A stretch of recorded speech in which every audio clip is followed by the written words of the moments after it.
दोस्तों, अगर हम Suzuki, BMW, Ford, general Motors और दुनिया की कुछ दूसरी सबसे बड़ी कार मैन्युफैक्चरर्स के मार्केट कैप को आपस में जोड़ भी दें, तब भी ये नंबर अकेले टेस्ला की मार्केट कैप से कम रह जाएगा। यहाँ तक कि सिर्फ 19 साल पहले शुरू हुई इस कंपनी ने 100 साल से भी ज्यादा पुरानी कार कंपनियों को भी पीछे छोड़ दिया है।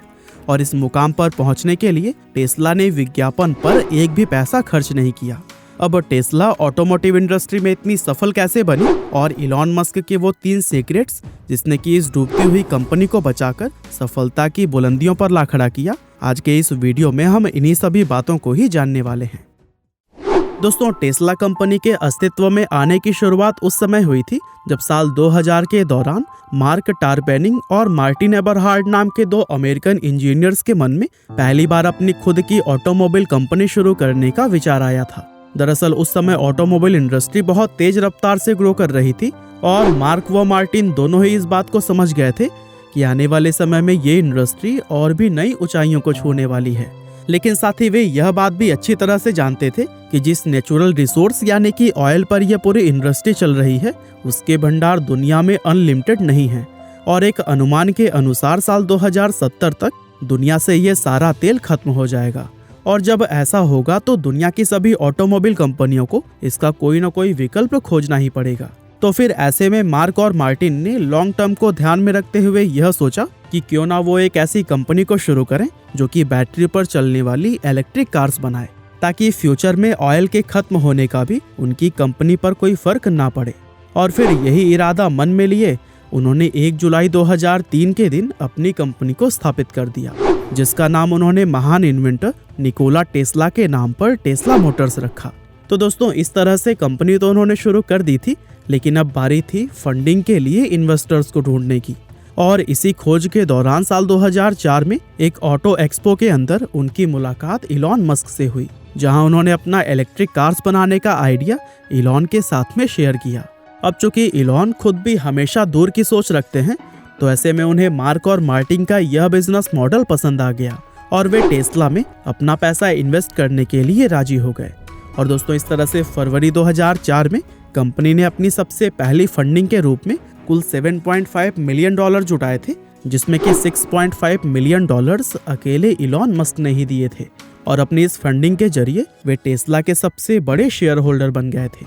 तो दोस्तों, इस तरह से फंड आ जाने के बाद से टेस्ला ने अपना बिजनेस शुरू किया, लेकिन शुरुआत में ही उन्हें कई सारी बड़ी बड़ी प्रॉब्लम्स का सामना करना पड़ा, जिसमें सबसे पहली और सबसे बड़ी प्रॉब्लम थी लोगों का ट्रस्ट जीतना। दरअसल उस समय इलेक्ट्रिक कार्स का कॉन्सेप्ट लोगों के लिए बिल्कुल नया था, जिसके चलते लोग चाहकर भी इलेक्ट्रिक कार्स को खरीदने का फैसला नहीं ले पा रहे थे। इसके अलावा टेस्ला के शुरुआती मॉडल्स में डिजाइनिंग और प्रोडक्शन को लेकर भी काफी सारी प्रॉब्लम्स आई, क्योंकि टेस्ला को अपनी कार्स के लिए पार्ट्स बनाने से लेकर उन्हें असेंबल करने तक के सभी काम खुद ही करने पड़ते थे, जिससे कि उनकी कार्स का मैन्युफैक्चरिंग कॉस्ट बहुत ही ज्यादा बढ़ गया था। और इन सभी परेशानियों की वजह से ही टेस्ला कुछ ही सालों में बैंकरप्ट होने की दहलीज पर पहुंच गई। हालांकि इन प्रॉब्लम्स से निकलने के लिए समय समय पर कंपनी के CEO व मार्केटिंग हेड जैसे पदों को भी बदला जाता रहा, लेकिन कुछ भी करके कंपनी की प्रॉब्लम कम नहीं हुई। यहाँ तक कि साल 2008 में दोनों फाउंडर्स मार्क और मार्टिन ने भी कंपनी को छोड़ दिया। और दोस्तों, ये वो समय था जब टेस्ला लगभग खत्म सी हो गई थी। लेकिन तभी इसी दौरान इलॉन मस्क सामने आए और कंपनी के डिजाइनर, डायरेक्टर और CEO की पोस्ट को उन्होंने अकेले ही संभाल लिया। वे जानते थे कि कंपनी की आर्थिक स्थिति हद से ज्यादा खराब है, इसीलिए उन्होंने अपनी सारी जमा पूंजी टेस्ला को बचाने में इन्वेस्ट कर दी। अब दोस्तों, इसे इलॉन का लक कहें या फिर उनकी मेहनत, लेकिन उनके आते ही कंपनी में सब कुछ बेहतर होना शुरू हो गया। दरअसल टेस्ला के CEO बनते ही इलॉन ने 3 ऐसे बड़े डिसीजंस लिए जो कि कंपनी के लिए बहुत ही ज्यादा फायदेमंद साबित हुए। और दोस्तों, इसमें सबसे पहले तो उन्होंने कंपनी से ऐसे एम्प्लॉयज को निकाला जो कि क्रिएटिविटी और इनोवेशन के मामले में बिल्कुल जीरो थे।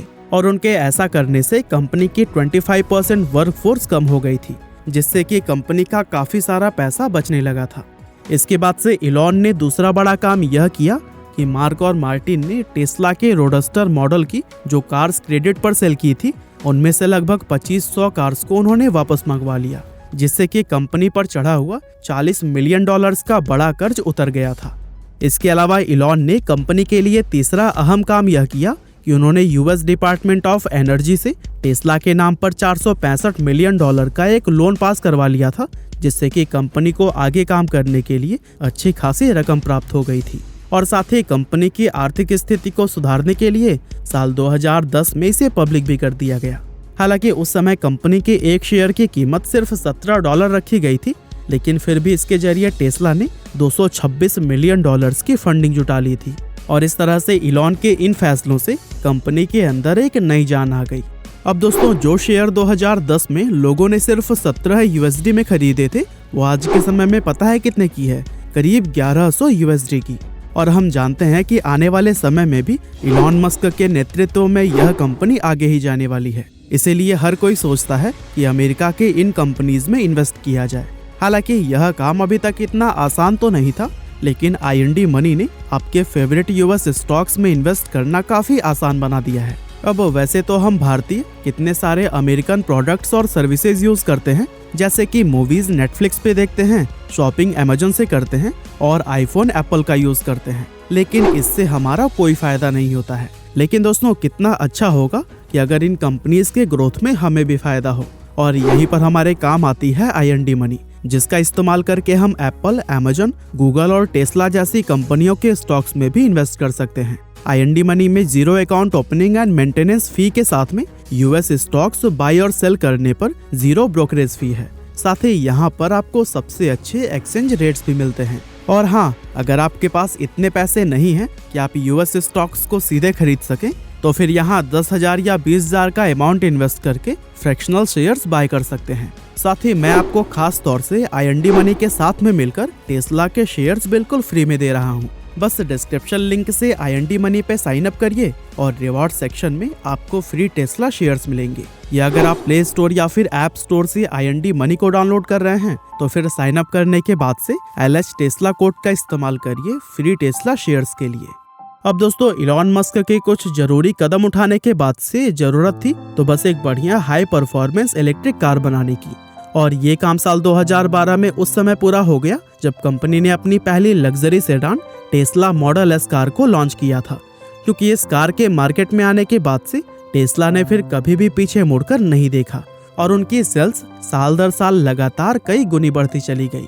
अब दोस्तों, टेस्ला की इस जबरदस्त सफलता के पीछे 3 बड़े रीजंस थे, जिसमें पहला रीजन यह था कि इलॉन ने टेस्ला को दूसरी आम ऑटोमोबाइल कंपनी से अलग बनाते हुए हमेशा ही इसे एक सॉफ्टवेयर सेंट्रिक कंपनी के रूप में प्रमोट किया। उन्होंने लोगों को यह यकीन दिलाया कि टेस्ला के हर एक अपग्रेड के साथ कस्टमर को नए फीचर्स और नया एक्सपीरियंस मिलेगा। ठीक वैसे ही जैसे कि माइक्रोसॉफ्ट, एप्पल या फिर एंड्रॉयड के किसी भी प्रोडक्ट को अपग्रेड करने पर हमें एक बिल्कुल नया यूजर एक्सपीरियंस मिलता है। और दोस्तों, इस चीज की वजह से ही लोग बार बार टेस्ला की कार्स को खरीदना ही प्रेफर करने लगे। इसके अलावा टेस्ला की सफलता का दूसरा सबसे बड़ा रीजन था कंपनी का 360 डिग्री इनोवेशन। दरअसल इलॉन ने कंपनी के अंदर सिर्फ उन्हीं लोगों को ही जगह दी थी जो कि क्रिएटिव और इनोवेटिव माइंड रखते थे। साथ ही उन्होंने क्रिएटिव आइडियाज देने पर एम्प्लॉयज को बड़े बड़े इंसेंटिव व बोनस देने भी शुरू कर दिए थे, जिससे न सिर्फ कंपनी के डेवलपमेंट में एम्प्लॉयज का इन्वॉल्वमेंट बढ़ा, बल्कि साथ ही कंपनी का हर एक डिपार्टमेंट बेहद क्रिएटिव व इनोवेटिव बन गया। और दोस्तों, अंत में इलॉन ने तीसरा अहम काम यह किया कि उन्होंने कस्टमर्स के लिए टेस्ला कार्स को खरीदने का बाइंग प्रोसेस हद से भी ज्यादा आसान बना दिया। आपको जानकर हैरानी होगी कि कोई भी व्यक्ति अगर चाहे तो वो टेस्ला की किसी भी कार को घर बैठे बड़ी ही आसानी से ऑर्डर कर सकता है। और दोस्तों, यह प्रोसेस उतना ही सिंपल है जितना कि आज के समय में अमेजन व फ्लिपकार्ट जैसी वेबसाइट्स के अंदर ऑनलाइन शॉपिंग करना होता है। और साथ ही कस्टमर टेस्ला की आफ्टर सेल्स सर्विसेज व कस्टमर सपोर्ट को भी बेहद आसानी से ऑनलाइन ही प्राप्त कर सकता है। और दोस्तों, इस कदम की वजह से ब्रांड के साथ कस्टमर की लॉयल्टी बहुत ही ज्यादा मजबूत हो जाती है। और दोस्तों, यही वजह है कि जहां दूसरी कार कंपनियां 60 से 70% कस्टमर लॉयल्टी मेंटेन कर पाती हैं, वहीं टेस्ला के लिए यह नंबर 90% तक पहुंच गया है। और इन्हीं सभी वजहों से आज टेस्ला मार्केट कैप के मामले में दुनिया की बड़ी बड़ी व 100 साल से भी ज्यादा पुरानी कार कंपनियों को काफी पीछे छोड़ चुकी है। फिलहाल आज के इस वीडियो में तो बस इतना ही था, लेकिन हाँ, अगर आपके एक्सपेंसेस भी आपके लिए ऑटोमेटिकली इन्वेस्टमेंट बन जाए तो IND मनी आपको आपके क्रेडिट कार्ड स्पेंड्स पर भी फ्री US स्टॉक्स देता है। मतलब कि स्टारबक्स के कॉफी परचेस करने पर स्टारबक्स के स्टॉक्स या फिर अमेजोन से शॉपिंग करने पर अमेजोन के स्टॉक्स। ज़्यादा जानकारी के लिए डिस्क्रिप्शन में दिए गए लिंक से IND मनी को अभी डाउनलोड करिए। और टेस्ला के फ्री शेयर्स तो आपको मिल ही रहे हैं। LH टेस्ला कोड जरूर याद रखिएगा।